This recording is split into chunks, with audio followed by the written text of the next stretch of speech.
My name is Ryan, And my name is Felix, and we are and your we hosts are your hosts for today's episode Mars of the Bunker. Mars Bunker.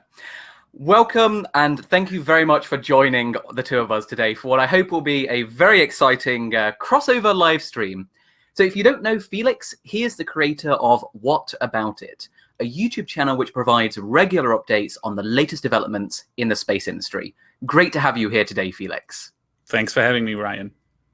And it's also fantastic to see all the locations from all around the world that you're calling in. I see you have a compatriot from Germany. We have people from Greece, from Belgium. What else do we see? Awesome. Canada, Virginia, Oregon, California. Hello there, everyone from all around the world. Thank you very much for joining us. So last week in the Mars Bunker, we took an in-depth look at the prevalence of ice deposits on Mars, one of the most crucial ingredients in supporting a sustained human presence on Mars. But today, we're going to be turning our attention to one of the most exhilarating and fast-paced projects ever seen in the space industry, SpaceX's Starship program. And this is where I begin the live stream experiments to see if we can get some fancy animations to play to illustrate this. So let's have a go. And let me know, everyone, if you can see this. So SpaceX's Starship is designed to be the most powerful launch system ever constructed in the world. It will be capable of launching in a fully reusable manner over 100 people or over 100 tons of cargo to potentially any surface in our own solar system. This relies a lot on key technologies from SpaceX's Falcon 9 program. So we see here, for example, the upper stage, the Starship, detaching from the lower stage booster, the Super Heavy, which then flips around and returns to the Earth to re-land and be fully reused. And if you haven't seen this animation before, this was released in 2019 in September at Elon Musk's latest update presentation on the Starship system. And here is Super Heavy landing in Boca Chica in Texas that we'll be talking about quite a lot today. So we'll see now that one of the key technologies required for Starship is orbital refueling. So if you want to be able to get something as heavy as Starship all the way to Mars in a reusable fashion, you need to be able to dock in orbit with a couple tankers and refuel, potentially end to end, as shown here. And once the Starship is refueled, it can then ignite its Raptor engines and fly on over to Mars. So that is probably as fancy as we might get with showing animations in this live stream. It's a little bit harder than in one of our respective regular videos, but we'll try our best. So if you are interested in just a general overview of the latest design of the Starship system, I'd encourage you to check out my October 2019 Mars mission update. And for more recent specifics on the development of the Starship program, Felix has been doing a fantastic job following the day-to-day progress over at SpaceX's Boca Chica site. So to start us off, Felix, could you tell us a little bit in general about your channel, What About It, how it came about and what the goal of your channel is? Okay, so I started the channel almost precisely 11 months ago. And before that, I was always interested in space. I was always interested in astronomy, and I always watched all the channels you probably all know as well, like Scott Manley and Everyday Astronaut and Marcus House, and I could name a few more because there are, and I loved it. Every time I watched it, I loved it. But one thing was kind of missing for me, and that was the fast-paced news, because everybody was doing feature episodes about specific topics, which is awesome, like the Everyday Astronaut format, where he concentrates on a specific thing, he analyzes it, and does a news about it or an episode about it. It's like a mini documentary. And so yeah, that was kind of missing. And then I had a long talk with my wife, and she helped me from the beginning on. She just came in the door to tell me that there's a buffering problem. So we're working very closely together on this. And I still remember on episode 2, everything looked very different back then on my channel. If you look at my older episodes, I've done a lot of research on how to actually do a good production on YouTube, and things have changed a lot. But back then on episode 2, I went into your Mars bunker update for May of last year, and I asked you if there was any exactly, there's your comment. I found it yesterday. I looked for it for half an hour or so because it was so important to me. This comment over there, back then it didn't say 55,000 subscribers next to my name. It said 50. And I wrote the comment because I loved the update that Ryan did, as always, and I asked him to look at my episode, and he actually replied to me, "Great video," and he subscribed. And that was a major contributor to my motivation back then, because I certainly wasn't certain if this would take off or lead anywhere. And yeah. That's something that was very important to me back then, and since then it's come a long way. It's two episodes per week, and it's the fast-paced progress. It's not all about Starship and SpaceX, but right now SpaceX is producing by far the most news. So I'm not a SpaceX fanboy, even though some people call me that. But I cheer for Team Space. It's just that if you do 2 episodes a week, you look at what's happening right now. And right now is often SpaceX. It's just the way it is. They launch a lot of rockets, and they do the Starship, which is it's a fixed topic on my episodes. Every week I do these Starship updates, and every time there is something to talk about. It's not just me staring at the latest footage and saying, "Look, they are working." No, there's. I mean, it's incredible what they're doing over there right now. And so this is basically. That's the basics of What About It. And recently I've done more interviews because I'm gaining popularity, and so more important people might be watching my channel. And so I've done a few interviews. I love that too. Robert Zubrin, Peter Beck, Apollo astronauts, even Cunningham. I had him on an episode when I went to ESA. So I try to visit a lot of the ESA stuff because that is close by, obviously, and NASA is kind of not as inviting with people who are not from the United States, no citizens. So yeah, and I might have Rusty Schweikert coming up here as an interview. So Felix, for people who maybe have, given that the pace of innovation on the Starship program, it's so incredibly fast and it's easy to lose track. Yeah. What is the current status of SpaceX's Starship program? As of when we're talking now, so early May 2020. Okay, so right now we have serial number 4 on the test stands. Yesterday they did something that you could call a wet dress rehearsal for a static fire that is planned, but it's not sure yet if it actually was a wet dress rehearsal. There was a big methane flare stack going, and it's hard to tell without official information, but they were doing something, and they are planning a static fire for the next few days. That's the latest news. And after that, they're gonna do the 150-meter hop with the first Starship, which is actually not going to be a full Starship. It's a tank stack, as the aficionado calls it. And later after that comes serial number 5, which is going to have a nose cone. It's already being built right now. So they actually have 2 prototypes going right now. Serial number 4 is on the test stand, and serial number 5 is already in production. And after that, and serial number 5 will have the nose cone. And then my prediction is that serial number 6 then will look the same as the Starship we saw at the presentation in last year, end of September. I think it was very late September. That actually has fins and legs and a nose cone, and it actually looks like the Starship we know from the animations, or almost. And so that's as far as I would go. SpaceX has repeatedly said that they want to get orbital this year. They'd need a super heavy for that, though, or if they want to return it, they need a super heavy. They could maybe even do the 1 stage to orbit, but then it would be empty and in orbit, and you couldn't return it. And I think they wouldn't want to do that. So the super heavy would be needed, and for that you need a lot of Raptor engines. The latest news is 31, so it's slightly reduced from the 37 that Musk tweeted that today, I think, or yesterday, that they are redesigning the Super Heavy right now. They have gotten rid. They got rid of the big fins on the bottom. I actually have a. Yeah, it becomes so hard just to Starship keep model track. over there. Yeah, it becomes so difficult just to keep track with the sheer pace of innovation in this program. It's unlike anything else that we see in the space industry, where as they're building things, they're changing the design. So like the SN2, for example, which was the third full-scale Starship program prototype that was built. So we saw that one. It went through a pressure test, but then they didn't even use it. They didn't take it to static fire or anything because SN3 was already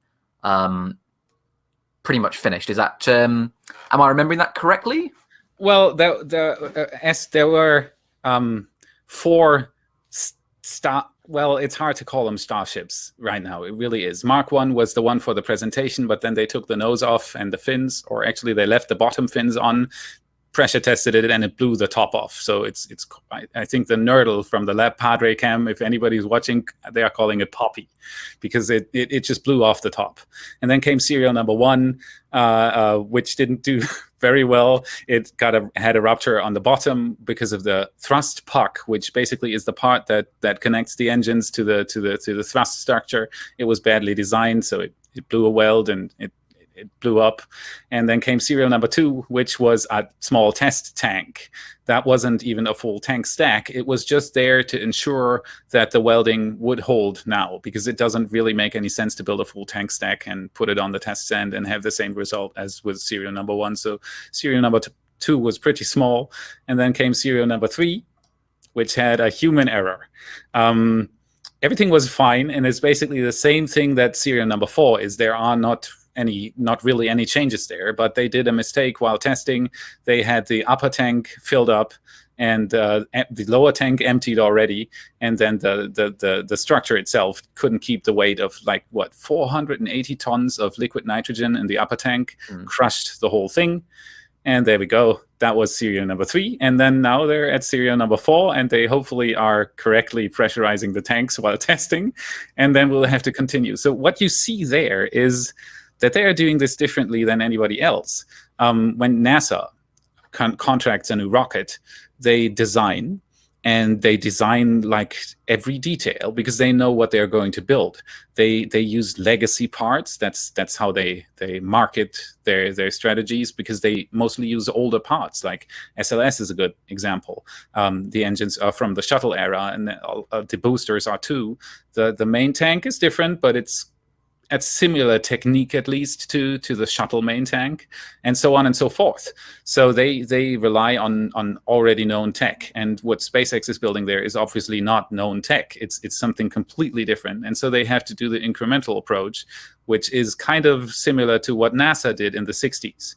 They have to test everything because they don't know, and you can't simulate everything on a computer. You will know that. You will have to look for yourself. You can't. I mean, with your exoplanets, you have to investigate. You can't simulate it because you don't know yet. And that's exactly the same with the Starship prototypes. You have to do this. And so to the outsider who doesn't know anything about it, they are looking at this and saying, what does this crappy water tower do on the test stand? This is never going to work. It does look very, very DIY, because they started just with plates of steel that they were welding outside without any special facilities that we saw. As early as, what was it, late 2018, we were seeing the first things that looked like a water tower.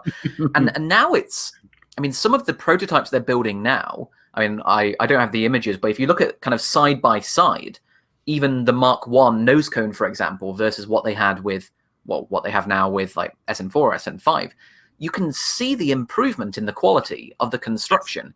They're clearly getting somewhere, and they're now at the point where they can build these in, like one a month or one every 2 or 3 weeks or so, and it's just going to accelerate. Exactly, and they, like I said, they have to. It's like I said, it's comparable to what NASA did back in the 60s. It's quick iterations, just trying out things, finding the tech needed to build a Starship. You can see that also in how often they change their designs. They constantly change their designs, and it's not because they are not, next day they want something else. It's because they don't know. It's like if you compare what we have today with the initially revealed colonial transport, You can't. It's a completely different thing by now, and that's exactly because of that. Because they have In to fact, research and find a way. And I even have a video from 2015, before Elon's first presentation, everything we know about Mars, the Mars Colonial Transporter, which if you're interested in the history, you can certainly go and check out. Because, as you say, the design has changed remarkably since then. Yes, and a lot. And one of the biggest changes you can see just from the name change. Originally, it was designed to enable the settlement of Mars, and obviously that's still the main goal of SpaceX. But the Starship system is so much more now, and later in the show we will be talking about applications on the moon, which was announced just a couple of days ago, for example. So there's a lot here, but I do want to take some of your questions that are coming in just briefly now before we move on with the rough narrative.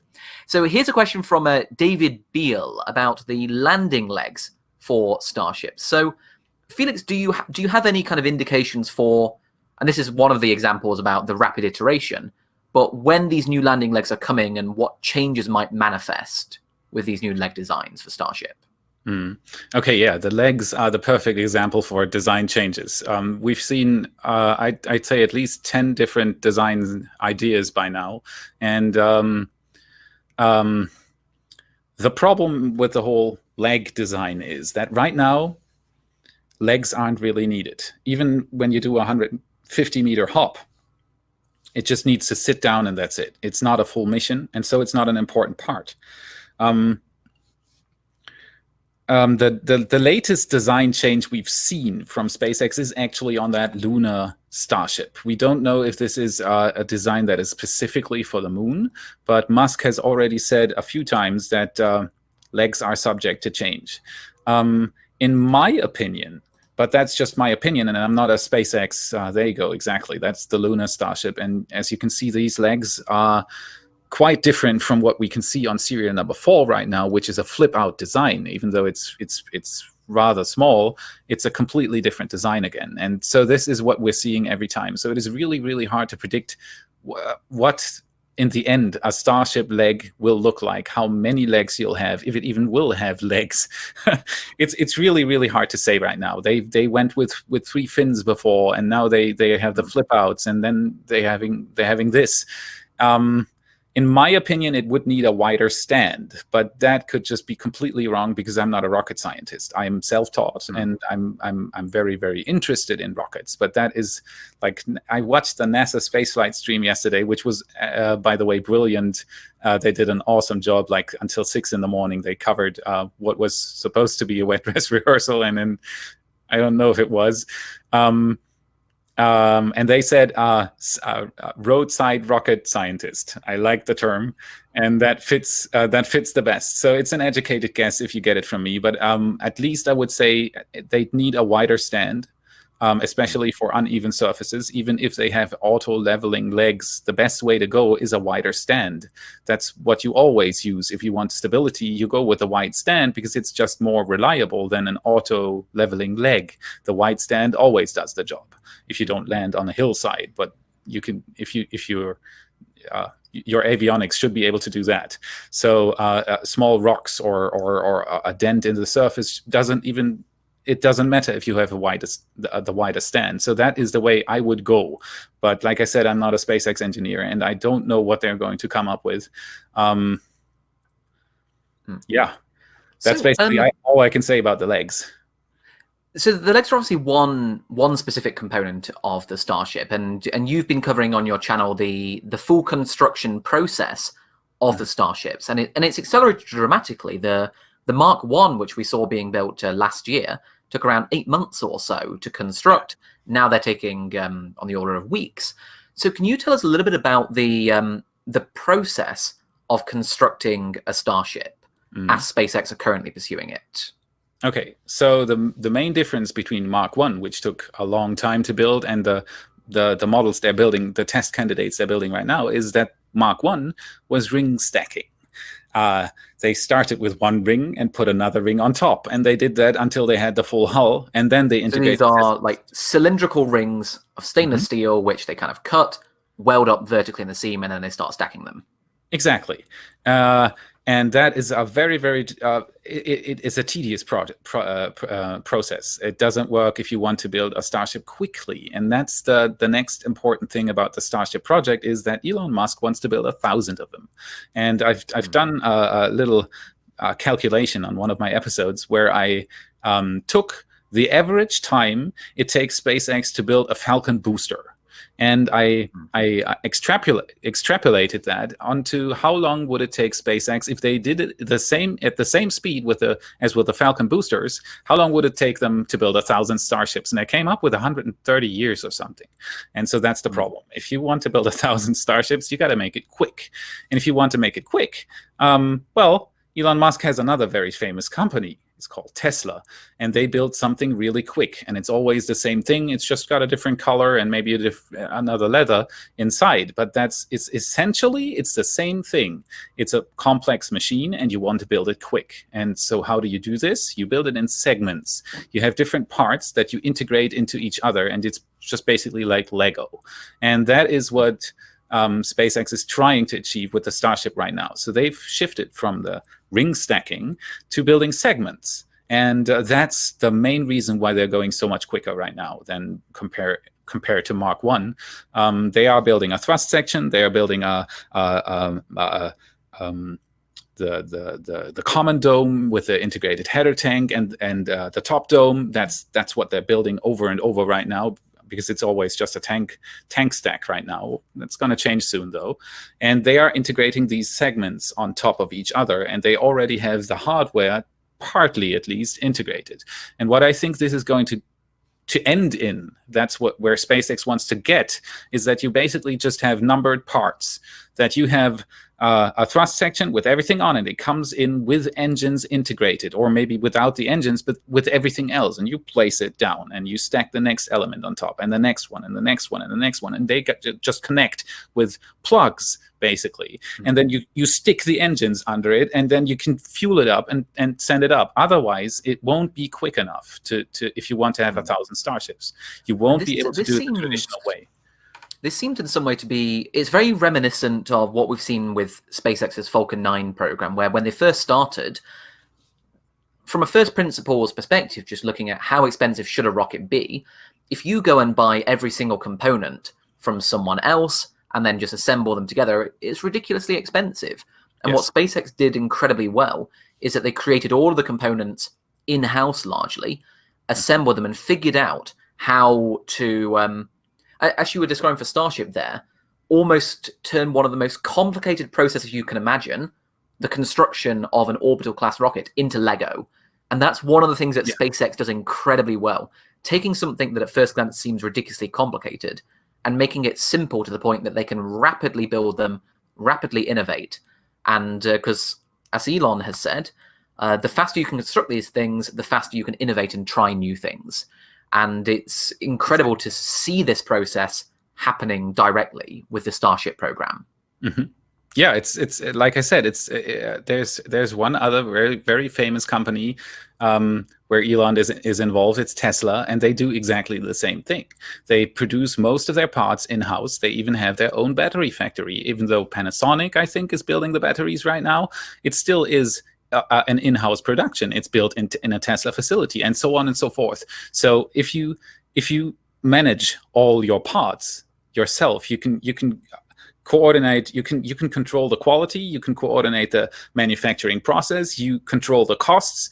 You control the development, because you don't need to go to a separate development team to tell them what you want, and then they come up with a part and get back to you. No, it's all in the same house. It's in the Tesla Design Center, and so that's the same approach they want to go with the Starship, and that is the biggest difference between the Starship and any other rocket, even the Falcon rockets, is this segment approach, and to build it on an assembly line, not like a traditional rocket. So, and you have to do that. Like I said, if you want to have so many Starships, look at SLS. It won't work like this.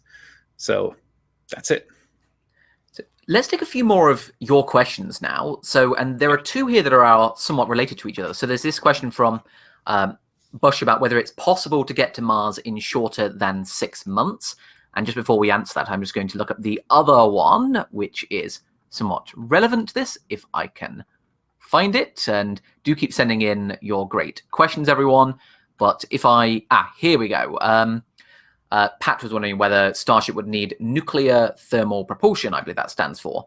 So, firstly, I know exactly what you're thinking. I have my opinions on this. yeah, and I should say that the standard 6 to 9 month window that we often hear spoken about when talking about going to Mars, that just comes from the most energy efficient transfer that you can make. Comes once every 26 months. It's the Hoffman transfer trajectory. But if you have a larger rocket and you're happy to expend more fuel, or you have an engine with an incredibly high specific impulse, like the nuclear thermal propulsion engine, you certainly can get to Mars in less than 6 months. Much faster. But there's an exponential increase in the amount of energy that you need, though. So you have to decide. You can get to Mars in 3 months if you want, but are you willing to take a dramatic cut in how much payload you have because you have to stack more fuel, for example? Mm-hmm. So Felix, what are your thoughts? Why don't you enlighten us about nuclear thermal propulsion? I'm presuming we won't see this on Starship anytime soon, but perhaps more generally. Okay, first of all, SpaceX is a private company, so they're going to have trouble to get radioactive material, sadly, but that basically rules it out. It also is the main reason why SpaceX wants to produce electricity on Mars with solar panels, because they can't build a reactor. The US government would not allow them to build a reactor, and they would have to go through a marathon of laws and regulations to even get permission to start such a project. So that's out of the door. And on the other hand, starships are going to use in situ resource utilization, as it says. Mm-hmm. So they are going to produce their propellant on Mars. That is the key. That it really is. That is the key, and you can't do that with a nuclear propulsion system because you. I don't even know that, Ryan. That's a question for you. Does Mars have nuclear material? It should. Yeah. No. Mars has the same kind of heavy element inventory that we have on the Earth. It formed in a similar way. Mm-hmm. If anything, you may even find some local deposits that are much richer because of the increased probability of collisions from the asteroid belt. And those differentiated objects have a much higher fraction of heavy materials. I'm not aware of direct evidence from orbiters, say, of deposits of fissile material, but that's something you probably have to do a little bit of digging for. But Mars, you would certainly expect there to be uranium that you could enrich if you wanted to create a nuclear reactor. But personally, I would... you would have to enrich it. And then uranium... For fission. Fusion would be the way to go if you wanted to have a nuclear reactor on Mars, but that's still further down the line. And as you say, solar is the way to go, at least initially, for a Martian settlement. And it's the same thing for the propulsion system as well. If you want to make the propellant on Mars, a uranium enrichment facility is rather large and rather difficult to build on a planet that you're right now colonizing. So It makes a lot of sense to get the energy from the sun, put it into methane, fill it into a Starship, and use that energy to get to Earth much quicker, because a chemical rocket engine has much more thrust than a nuclear propulsion engine. The point is just that the fuel is empty real quick. But if you can produce it on the planet, you're not losing an advantage, you're gaining an advantage. So in my opinion, if you are producing the methane and the oxygen on Mars that you need for the trip back, it wouldn't make any sense to use nuclear propulsion on the way there, and then you can't use anything from Mars to get back again, at least initially, and it would take a long time to change that. So in my opinion, it's an ingenious idea to use a methane engine because you can produce the propellant on Mars. And Mike just gave us a super chat. Thank you very much, Mike. Yeah, I'll just highlight that. Where I can even jumped out to. There we go. Thanks very much, Mike there. Warhawk. Felix cannot hide. And I would just quickly, before taking more of your questions, just add one aspect to what Felix said there. And I have something more to say as well. I had sure, go ahead. The interview with Robert Zubrin I had recently. I think it's on episode 2 because I split it into 3 parts. In part 2, he actually talks exactly about that topic. So if you want to, Watch that. He was much better at explaining it than I am. But basically, yeah, that's what I wanted to say. Watch that part 2 of the Zubrin interview. He goes into a very, very good argument with me about nuclear propulsion on the way to Mars. And I was just going to, when you touched on the in situ resource utilization on Mars, which SpaceX will have to rely on to be able to produce the methane and oxygen. Obviously, your oxygen itself is coming from electrolysis, from water. And so as a byproduct, you also have hydrogen from that. Hydrogen could therefore be used for hydrogen fuel cells, for rovers and facilities that you have on Mars to store electricity. So that there are so many unique avenues to this. But yeah, as you say, you can largely rely on solar power. Even though Mars is further away, you still receive about 40% of the insolation that the Earth receives. So solar panels are fine for your initial Mars base. So, okay, let's take a look at some more of your questions. So here's a great question from Kurt. You, David. About, are we, well, not we, but is Starship being worked on 24/7? And the short answer is yes. SpaceX has an incredible 4-shift system going on. Do you want to tell us a little bit more about that, Felix?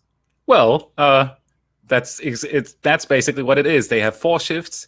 I was there in Boca Chica, and I saw all the cars parked next to the road back then because they didn't even have a parking lot yet. They were experimenting on a fully reusable orbital Mars rocket, and they didn't have a parking lot. You know, that's how quick they evolved in Boca Chica, and they're going 24/7 shifts. Yes, so it basically means they have each shift finishes their work, the next shift's already there, picks it up, and continues for another six hours, and then the next shift picks up, and that rinse and repeat 24/7. Yes. So they don't stop. They have lights in the night and music in the daytime, and they actually play loud music while working, which is incredible in my opinion. And they work around the clock. Yeah, that's what they do. And thank you very much for the super chat there, David. And we have a question here from the capacitor about the radiators, which is, it's a very important thing, because if you're generating heat inside of any spacecraft, in particular the space station, you see huge radiators on the space station. So, Felix, do you know anything about the radiator system on Starship, or are we still waiting to hear back on that front? It would be wild speculations, and I don't know anything about it yet. No, I'm sorry. I've speculated about it on an episode before. I've looked at every part on a Starship up close by now, but it would just be speculation. Basically, there's nothing official yet, and it's the same thing as when somebody talks or asks questions. I have that on my live streams a lot. When somebody asks questions about the interior. It's something in the future still. Like I said, with the legs, right now, the legs are for the 150-meter hop, and you don't need a radiator for the 150-meter hop either. So right now, SpaceX is working on the main structure, the engines, the different systems connected to the engines, like the autogenous pressurization system and energy supply for the fins to move, all these kinds of things, and stuff like radiators, energy production in space while in transit, and all these things are things that are going to be fit in later, basically. So I wouldn't be surprised if even SpaceX right now wouldn't have one solid idea on how to do it. So there are probably going to be at least a few ideas on many, many, many of the parts that they still need to develop to go to Mars, of course. Yes. It's a fully incremental approach. And as you point out, specific issues on the prototypes, like the radiators, are one of the iterations that we will see in the near term. But if we want to get to Mars, there are a lot of steps that you have to go along. And exactly. I see quite a few of you have asked about one of the latest steps that we've heard about. So Roger is asking about our thoughts about the Starship moon concept. Miko was also wondering about the human landing system for NASA's Artemis program. So why don't we talk a little bit now about SpaceX's newly announced moon program, which was announced on my birthday, actually, and was like the perfect present to see that come in. Such an incredible concept. And I will try and get up the image of that again in a moment. Okay. While I try and get that work, could you just provide some general background about the Lunar Starship, Felix, that we've just heard about? Yes. Okay, so the Lunar Starship has been a controversial topic for a while now, because there are a few actually pretty famous people like Robert Zubrin I did the interview with, who are always opposed to a lunar starship because 3 Raptor engines, or even 1 Raptor engines, used as propulsion system to land on the lunar surface would cause a regolith problem that many people have probably already heard of. For those who haven't heard of it, it means that the exhaust gases of a Raptor engine are so powerful and so fast that they could actually throw lunar regolith and dust particles into the lunar orbit. And some people have even proposed that it could even reach Earth orbit. That's how fast these particles would be. And that would, of course, obviously cause problems. If you have a gateway in lunar orbit, or if you have any other activity in lunar orbit, you would endanger that, and so on and so forth. So, and here you see a picture of that proposed and ordered by NASA. So they basically gave out the contract, and SpaceX is working on it already. As you can see in the picture, it's a render, but it's a really smart design, because you see a few differences initially opposed to the Starship concept we see for Earth to Mars or Earth to low Earth orbit. It's white painted. It has different legs. It has solar panels on top on the nose tip. It has a crane system to deploy astronauts to the surface and cargo, and it doesn't have the big window on the nose tip and all these kinds of things. And then you see these three oval. Well, you could confuse them with windows, like, for example, on the Dragon capsules, but they are not. These are not windows. Those are ascent-descent engines. And that is a brilliant idea. Basically, everybody has been talking about the Starship, that it's impossible for a Starship to land on the moon because of the engines on the bottom. So what does Elon do? He puts the engines further up. And there you go. That's it. So that is a perfect example for brilliant SpaceX engineering, in my opinion. Nobody has even thought about this. Nobody I have ever talked to about Starships landing on the moon has ever come up with the idea, why don't we just put the engines further up? There you go. So problem solved. And it's a brilliant example, in my opinion. I was so surprised when I saw that, because there is even an official render by SpaceX where you can see it descending and you see the exhaust coming out of the ascent-descent engines. And I think it's a brilliant idea.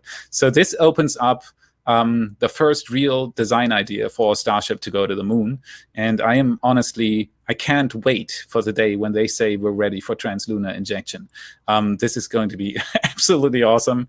Not only SpaceX, by the way, it's also Dynetics working on a lander, and it's Blue Origin with Northrop Grumman and a few other partners Martin actually as well. Yeah, exactly, working on another lander. And it's just, in my opinion, it's incredible to see that we can see so much activity right now.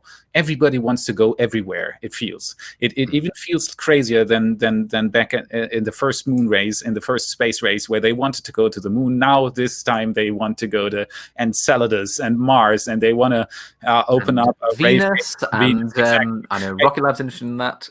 Yeah, that was on my interview with Peter Beck, by the way, as well. In the end, I asked him what one of his lifetime goals would be, and he said, "I want to send photon into Venus's atmosphere to see if there are bacteria in the atmosphere layers." So it's all these awesome things going on right now, and one part of them since 2 days ago or 3 days ago is the Lunar Starship.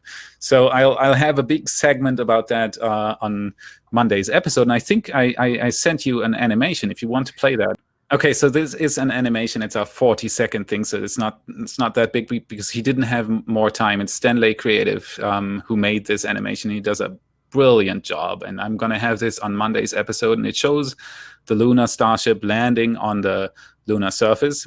You won't see the ascent-descent engines light up in this animation because he didn't have the time, honestly. On the next version, it's going to be. And there you see the crane working, so it's guided by rails on the outer hull, which is a very nice concept, in my opinion, as well.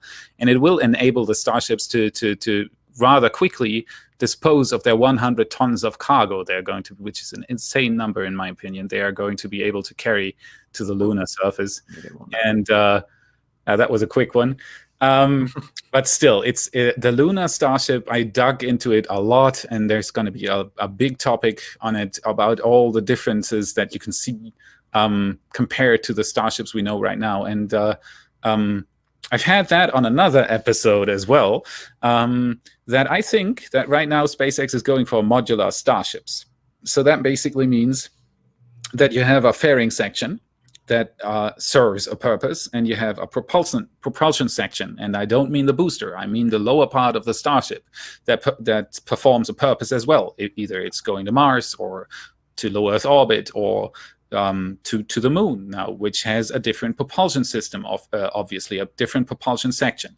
And it would be brilliant to see that if SpaceX goes in develops that further. So you basically would have a Swiss knife rocket, basically, that you can use for all sorts of purposes. That would be something I would love to see in the future. And I can't wait to see all the different designs that it will have as well for all these purposes. And one of the amazing things is that even just for the moon, we've got this design to land on the moon. And this design, it won't have the heat shield and many of the other components. It's not designed for atmospheric entry on Earth. Yes. But then the Starship that is being looked at for the Dear Moon initiative in 2023, that, of course, will be doing a flyby and then returning to Earth. So they'll need, just for the moon, 2 different variants of Starship. I see. That's a nice question, Ian. Well, I mean, if any of you happen to know Elon, by all means, just put him in touch with me. Martian Colonist at outlook.com. And yeah. And I'm sure Felix would also love to chat with him. So I don't think there's a high likelihood of this anytime soon, given how busy he is. But we never know. We never know. We'll double tag him. We'll just tackle him down. Yep, just tweet, and we shall see. So one thing I did want to definitely get to, given that you have actually gone to the Boca Chica facilities yourself and actually seen them with your own eyes, which is something I certainly hope to be able to do once the world opens up again. You have to do it. So we have seen incredible expansion of these facilities just over the last year. Yeah. Could you provide a brief overview of the new facilities that we have seen being built and what they tend to be used for? Okay, so I can connect that to what I said earlier, that they want to build a manufacturing line for the Starships. So they have 2 main complexes in Boca Chica right now: the construction site, or shipyard as some call it, and the test site, or launch site as some call it. And they are separated by it's a 2-minute drive down the road towards the beach from the construction site. And both facilities have seen upgrades. The launch site hasn't seen that many upgrades, and they're working on a few things still. For example, we have a widened area for as a landing pad that's being worked on right now, and a lot of upgrades to the fuel farm. But essentially, it still is a concrete slab on a dirt hill. So they haven't done that much at the launch site yet. The construction site, though, has seen a lot of upgrades over the past. Basically, since they started working there, basically, they are constantly growing this thing. It's they have 3 main manufacturing tents that are now growing, by the way, as well, which is insane. They put these. They are called onion tents because they have an onion roof, like on churches, for example. That's why we Starship enthusiasts call them onion tents. And one of them has grown by 40 meters recently. So they even add capacity onto these already large tents. They have a high bay where they stack the Starship prototypes. They have a windbreaker that they are not really using right now. They recently built another large structure, which in my opinion is going to be the new place where they build ring segments. But that's not completely clear yet. It's going to most likely have an overhead crane system, and that would basically play into that idea. But it's all obviously right now still speculation. And so everything's growing over there. That is the you see them. When you stand there, it's kind of like an ant's nest. You see beeping and hammering and sounds and noises everywhere, and there's people everywhere. You see concrete pouring on one side, and you see a forklift with a ring segment pass by on another side. There's always activity there, and that's it's SpaceX. It's so they don't stand still. They work 24/7, and I sometimes when I write a script, I do 2 episodes per week, and one comes out on Monday, one comes out on Thursday. And the script for the Thursday episode, I try to write that on Friday. Yeah, and then on Sunday, when I do a little bit more research and I've half finished my edit already, I see that there's a ton of new stuff that's happened in the past 2 days, and that's the same with upgrading the facility. So basically, there's constantly something going up somewhere. Basically, it doesn't stand still. And I've also seen this when I'm making my Mars mission updates as well, that sometimes I will be in the process of editing one of these updates, and then Elon will go on a Twitter spree and just share loads of new things. I'm like, quick, can I even work this into the episode?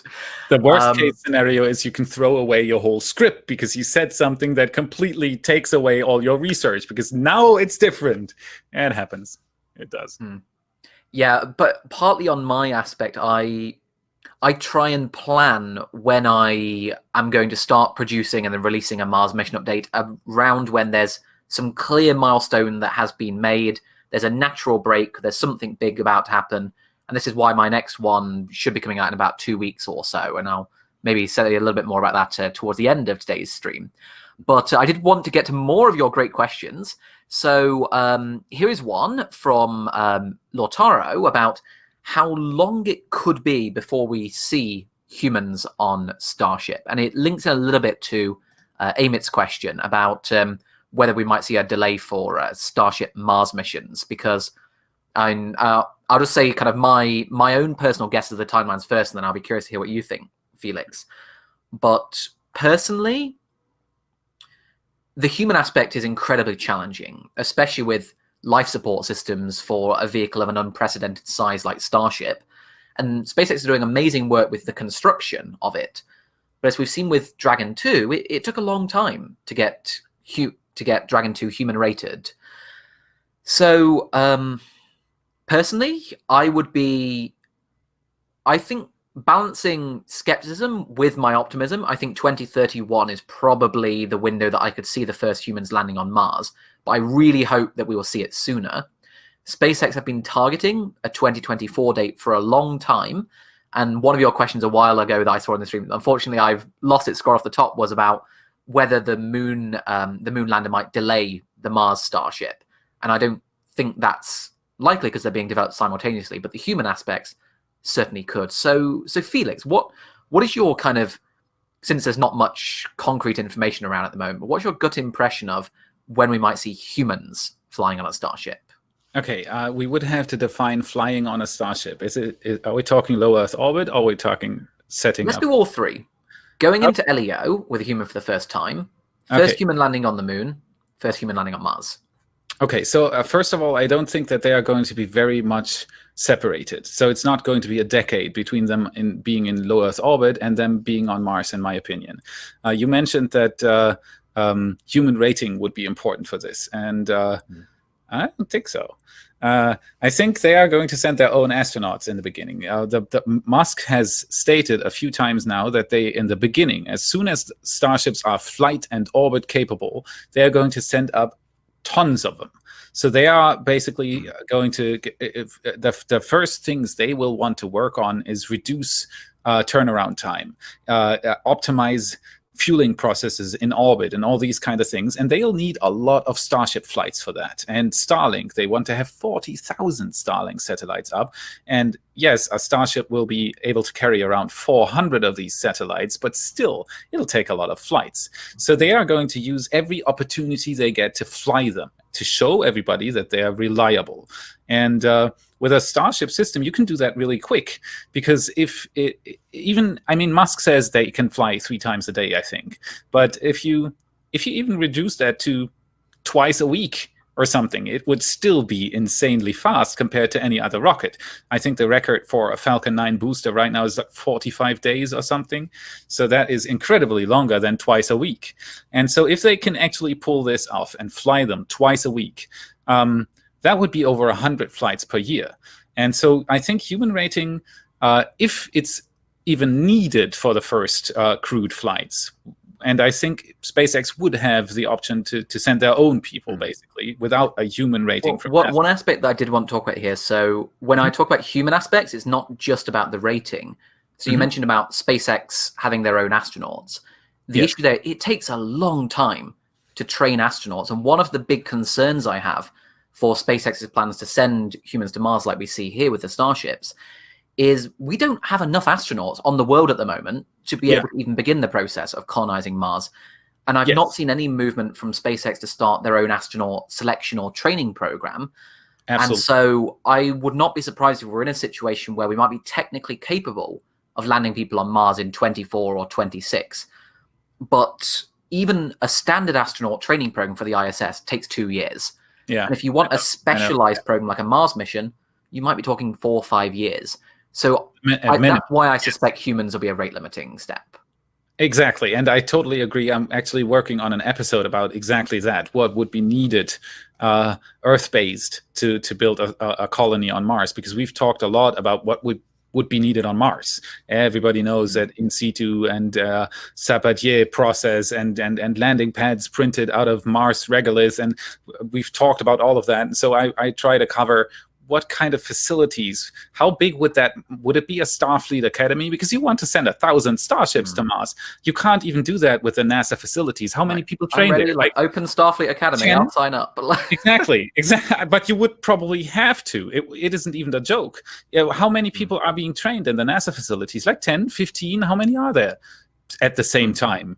But if you want to send 1,000 Starships, with even if it is just 20 people on each flight, you would need to have a facility that's 10 times the size of what NASA uses right now to train astronauts. So, it's a very, very interesting topic. But to get back to the question of how long will it take, I think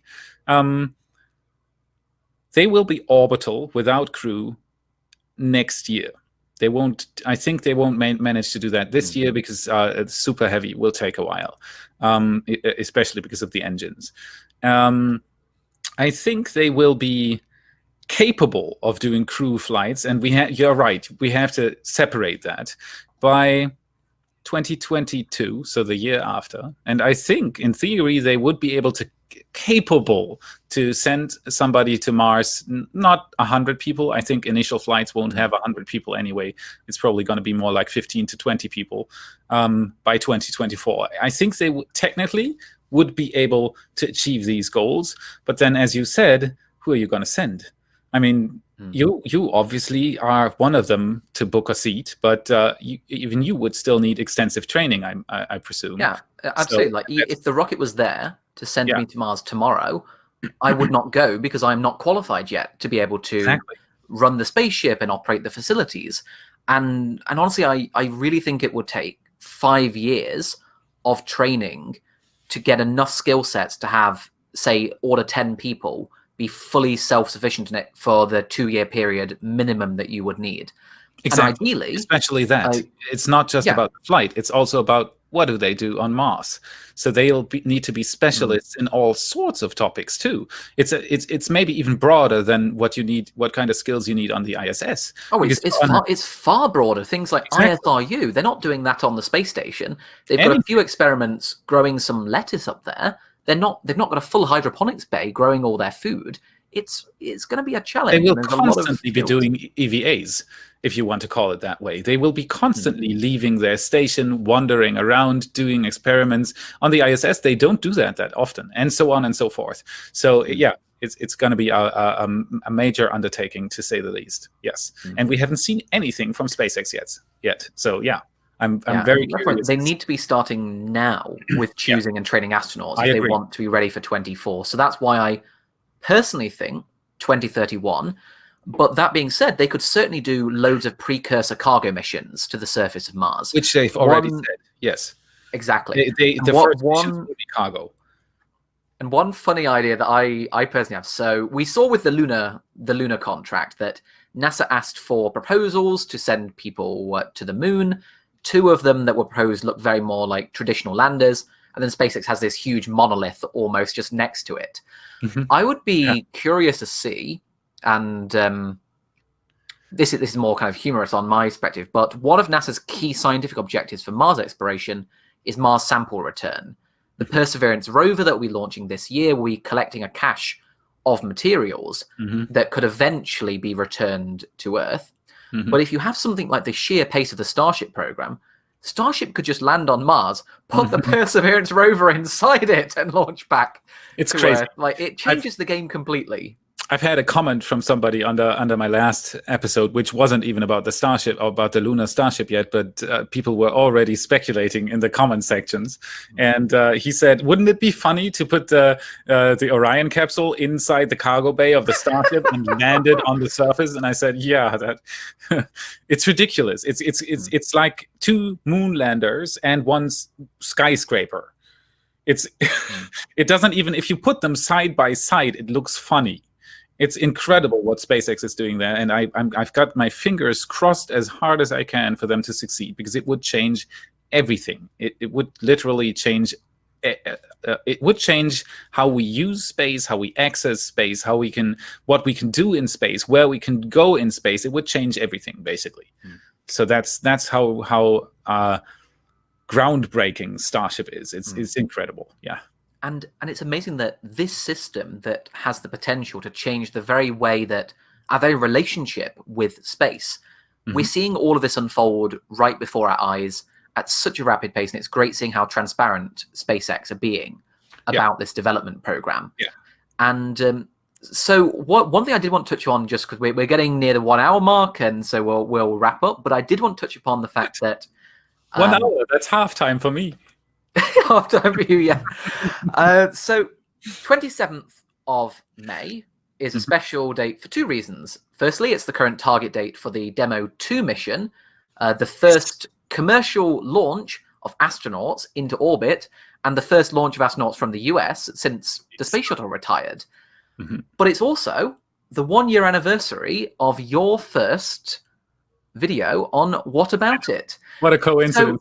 So, it could not have been planned better. So do you have anything special planned for your 1-year anniversary on What About It? I'm going to do the longest live stream in YouTube history. I don't know yet, but it's going to be a celebration, because it's actually, and you actually let I don't know, is that an English saying too? You let the cat out of the bag? Yep. Okay, perfect. It's the same thing in German. I didn't even tell anybody yet, and you just live said this. So, but yeah. Well, now you're trapped. Everyone saw it here. There you go, everybody. On May 27th, there's going to be an epic live stream on at What About It, and I'm combining the 1-year anniversary of me sitting down in front of the camera for the very, very first time in my life for YouTube production. I'd never done this before, and at the same time we're going to have the demo mission too. So it's incredible. When I saw that for the first time, I was like, did they plan this for me, or it's incredible. So yeah, it's going to be a very, very cool live stream, and it's going to be probably very, very long, and I'm going to fall dead after it, but it's going to be very much worth it, and I hope a lot of people show up. Yes, it's incredible. And to those of you that haven't seen Felix's channel before, I highly recommend checking out What About It, so that you can hear all about these ongoing developments in the Starship program. And on my part, in about 2 weeks from now, I'm working right now on the research for my long-awaited next Mars mission update, which is tentatively planned for the 20th of May. And I'll update you in the next live stream if that moves about at all. So that's no earlier than date for that. And this will probably be a long one, because I'll be reviewing all of the Starship developments this year. We'll be talking about Artemis. We'll be talking about Crew Dragon, timelines to Mars. It's going to be a pretty extensive update. And so I can't wait to share all of that with you. But in the meantime, definitely do check out some of Felix's videos. So do you have any final concluding thoughts, Felix, that you'd like to share with our audience today? If you look back in time at how many times SpaceX has surprised us with new ideas, this is going to continue. It's not the final thing we see. a serial number, whatever, blows up on the test stand, it does not mean that they are not going to succeed. These are the early steps of the prototype phase, and it is to be expected, and it will happen again. And probably the first 20-kilometer flight will be incredible because we can see something stopping at the end without legs, and so on and so forth. So it's going to be a roller coaster ride wherever it goes. I have these comments under my episodes a lot. People doubting SpaceX and what they're doing. Even if they fail, they will have shown one very, very important thing, that looking or thinking outside of the box sometimes can change everything. And we haven't done that a long time with rocket development. There is even a word for it. The traditional way of building a rocket basically just means build the same thing over and over again. And it would be kind of like the Corvette Stingray. I had that as an example before. It's a beautiful car, in my opinion. I don't know if you like it, but I love the Corvette Stingray. But nobody, back in the days, everybody would have said, this is the pinnacle. This is absolutely awesome. Nowadays, everybody would say that's a lovely old-timer. But if you look at rocket technology, basically we're using the same, or the traditional rockets are using the same stuff as out of the era of the Corvette Stingray nowadays. There hasn't been many changes. The computers got smaller and faster, but the system itself hasn't changed that much. And nobody nowadays would get would tell you that the Corvette Stingray is a high-end technology, but on rockets everybody does. And that's what SpaceX is changing right now. They're bringing this into the modern era. They are making fully reusable, brand new concepts. They are going new ways, and they are developing things. They are trying out stuff. And so that is what we can look forward to with SpaceX. So that is the most incredible thing about SpaceX, in my opinion.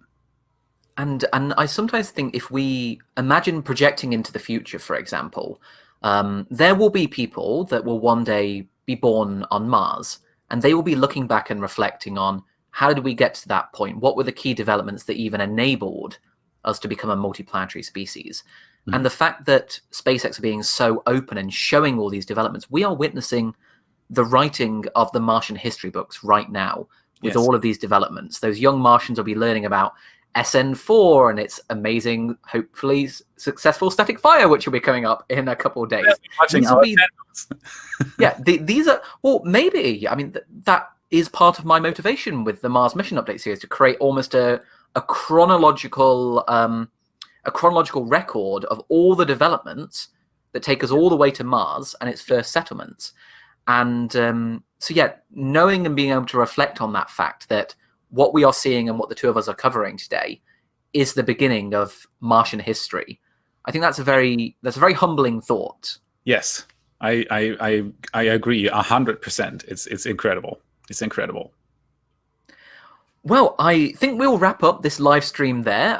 We hope you enjoyed it, everyone. Please do go over to Felix's channel, What About It, and share all the love with him. Like, subscribe, thumbs up, all of that good stuff.